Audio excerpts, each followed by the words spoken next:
महादेव की क्रोधाग्नि मुझसे नहीं टकराई। मैं सुरक्षित हूं।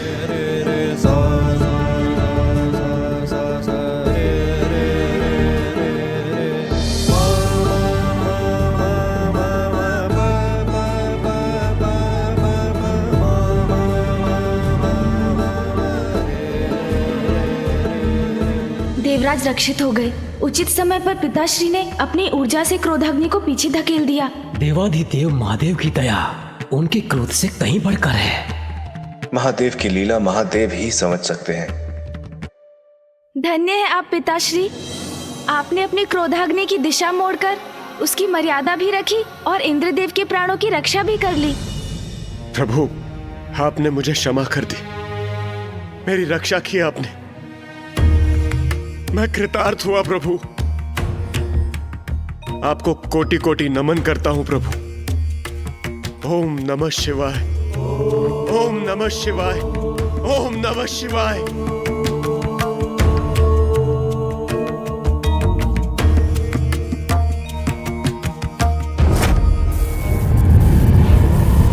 किंतु पिताश्री, आपकी क्रोधाग्नि ऐसे तो शांत नहीं हो सकती। जब तक किसी को लक्षित नहीं करेगी तब तक ये शांत नहीं होगी।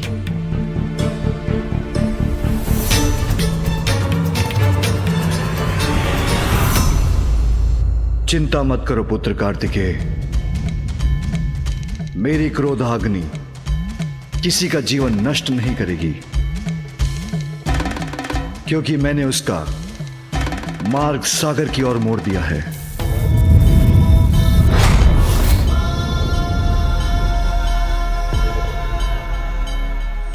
अद्भुत पिताश्री, अद्भुत। आपका न्याय उचित है स्वामी। दोषी देवराज उचित पाठ भी सीख गए और उनको क्षति भी नहीं पहुंची। अब सब यथावत है, सब कुशल है। धन्य है पिताश्री। महादेव की क्रोधाग्नि का कुछ न कुछ भयंकर परिणाम तो होकर ही रहेगा। ये कैसा अनर्थ हो रहा है?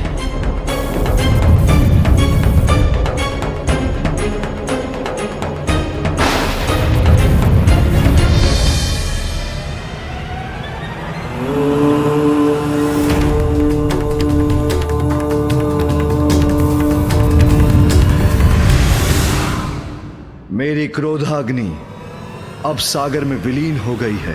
ये शुभता के लक्षण नहीं है। ये सृष्टि पर अवश्य ही कोई नया संकट लेकर आएगा। हर हर महादेव, हर हर महादेव। महादेव की जय हो, महादेव की जय हो, महादेव की जय हो, महादेव की जय हो।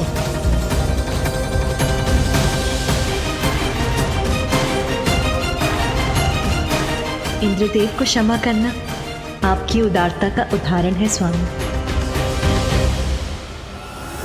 ये महादेव ने क्या कर दिया? उनकी क्रोधाग्नि जल से शांत नहीं होगी।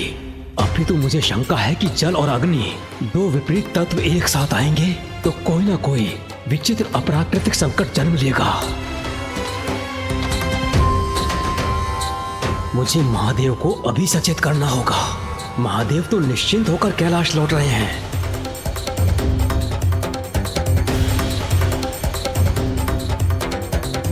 किंतु सागर के गर्भ में क्या उत्पन्न हुआ है वो किसी को ज्ञात नहीं। मुझे किसी महासंकट की आशंका हो रही है।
आज्ञा दीजिए प्रभु। देवी सची ने मुझे इंद्रदेव को सुरक्षित रखने के लिए उनके साथ भेजा था, और अब वो कुशल है तो मुझे प्रस्थान करना चाहिए। देवगुरु, अहंकारवश मैंने आपसे बहुत कुछ अनुचित बोल दिया, मुझे क्षमा कर दीजिए। देवराजेंद्र, महादेव की कृपा से अब सब कुशल है।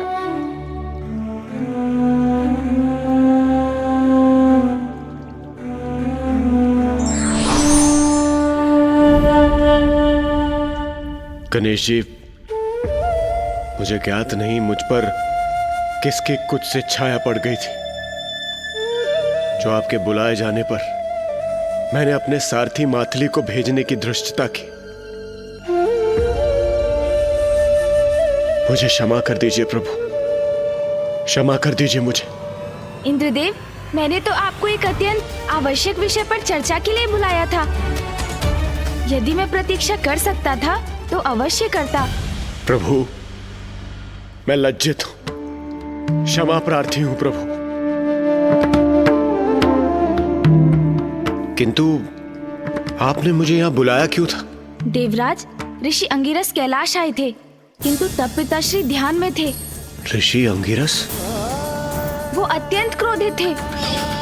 उन्होंने बताया कि बिना वर्षा के दक्षिण में प्रजा अकाल से कैसे त्राही त्राही कर रही है। ये उचित नहीं है। और इसीलिए गणेश ने आपको यहाँ बुलाया था देवराजेंद्र। अब तो आप भी समझ ही गए होंगे कि ये कितना महत्वपूर्ण है। मुझे महादेव से अपने संशय के विषय में अभी बताना होगा। याद नहीं, महादेव की क्रोधाग्नि कैसा विकृत रूप लेकर जन्म लेगी। देवराज, आप तो मेघों और वर्षा के देवता हैं। फिर दक्षिण में इतना भयंकर अकाल क्यों पड़ने दे रहे हैं? आप वहाँ की सुध क्यों नहीं ले रहे हैं देवराज? वहाँ की जीव जंतु वनस्पतियों को समाप्ति के निकट क्यों भेज दिया आपने? दक्षिण में वर्षा ना होने का कारण बताइए इंद्रदेव। किंतु महादेव,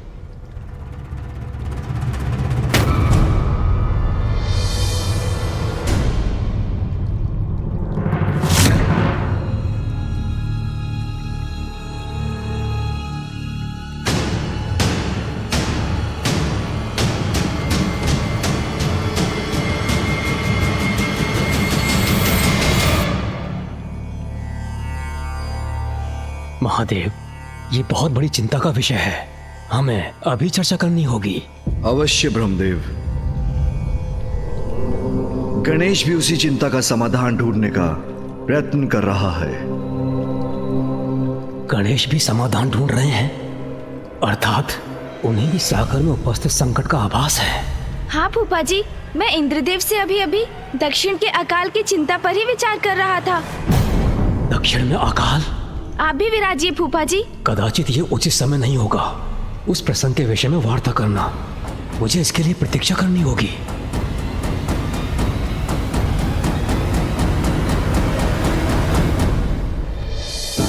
तो बताइए देवराज, दक्षिण में पड़े अकाल का क्या कारण है और आप इसका समाधान क्यों नहीं कर सकते? किंतु प्रथम पूज्य श्री गणेश जी, कुमार कार्तिकेय, माता पार्वती, दक्षिण में पड़े अकाल का कारण मैं नहीं।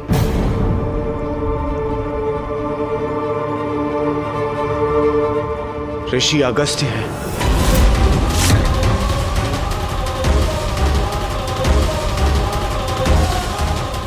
ऋषि अगस्त्य? ये ऋषि अगस्त्य कौन है? ये ऋषि अगस्त्य कौन है?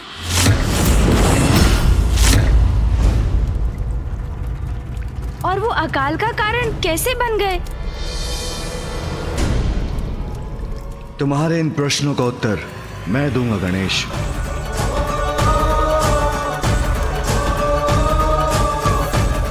ऋषि अगस्त्य और ऋषि वशिष्ठ दोनों भाई हैं।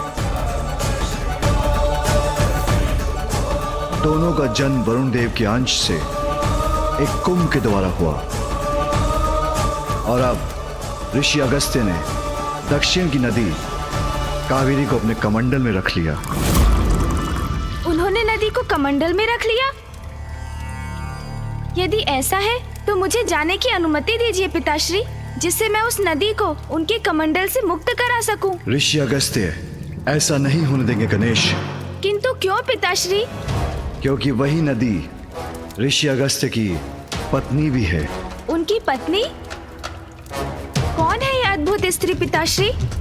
पुत्र, ऋषि अगस्त्य की पत्नी लोपामुद्रा का जन्म दक्षिण की नदी कावेरी बनने के लिए ही हुआ था।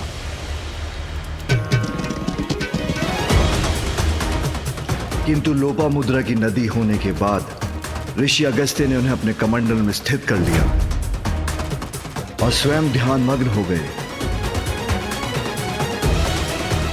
जिससे नदी उनके कमंडल में बंद कर रह गई।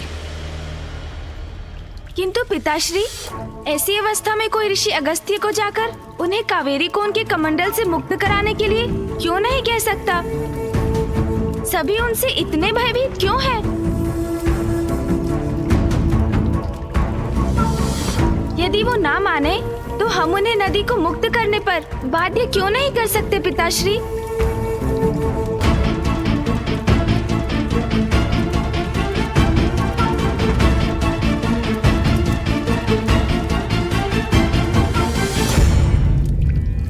क्योंकि गणेश, ऋषि अगस्त्य की महिमा हम सभी देवताओं से भी कहीं अधिक है। किंतु भैया, वो आपसे अर्थात देव सेनापति कुमार कार्तिकेय से अधिक महिमामयी तो नहीं हो सकते।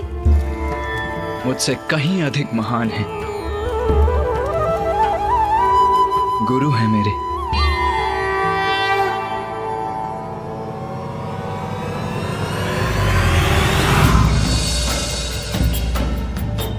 स्वस्ति न इंद्रो वृतश्रवाः स्वस्ति न पूषा विश्ववेदाः स्वस्ति नस्तारक्षो अरिष्टनेमि स्वस्ति नो बृहस्पतिर्दधातु मानस्तोके धनयमान आयुषिमानो। तपोबल के ही धनी नहीं, ऋषि अगस्त्य तो युद्ध कला के भी बहुत बड़े ज्ञानी हैं। मानो वीरानुद्रभामिनो बधिरः विश्वमन्तसस्मित्वा हवामहे।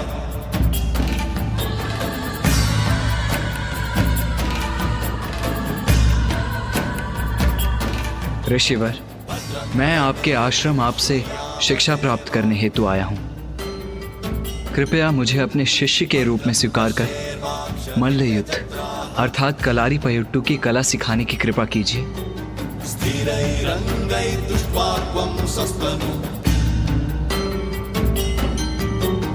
दिव्यक्षेमहि देवहितं यदायुः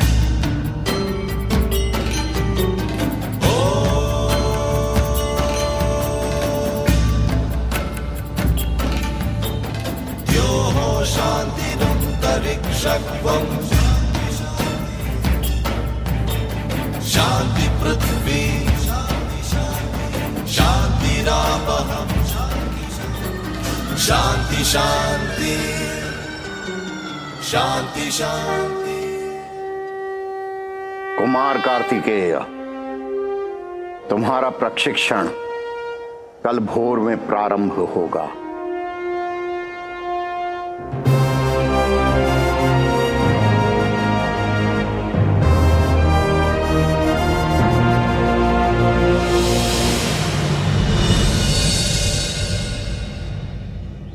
सर्वप्रथम सूर्य नमस्कार।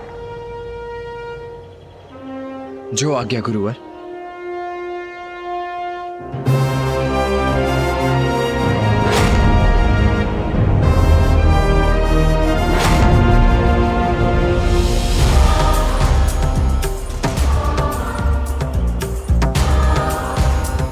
युद्ध में एकाग्रता और तत्परता दोनों ही आवश्यक हैं। जी गुरुवर।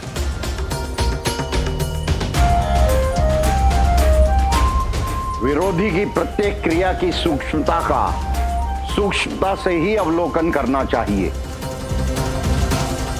अन्यथा चूक हो सकती है। अवश्य गुरुवर। क्रिया को पुनः दोहराने से अभ्यास होता है, इसलिए पुनः करिए। जी गुरुवर।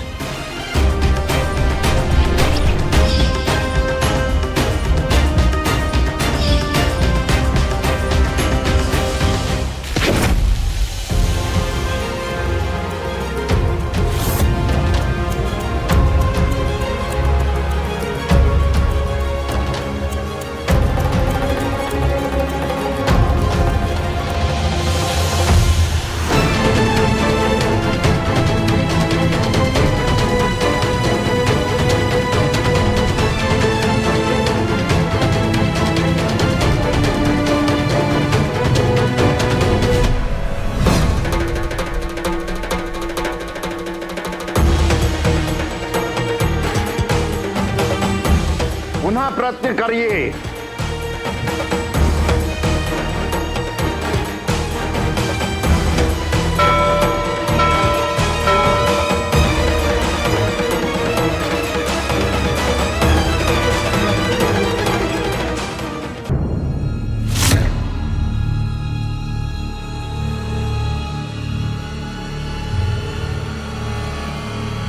कुमार कार्तिकेय, अपना लक्ष्य मुझे बनाओ।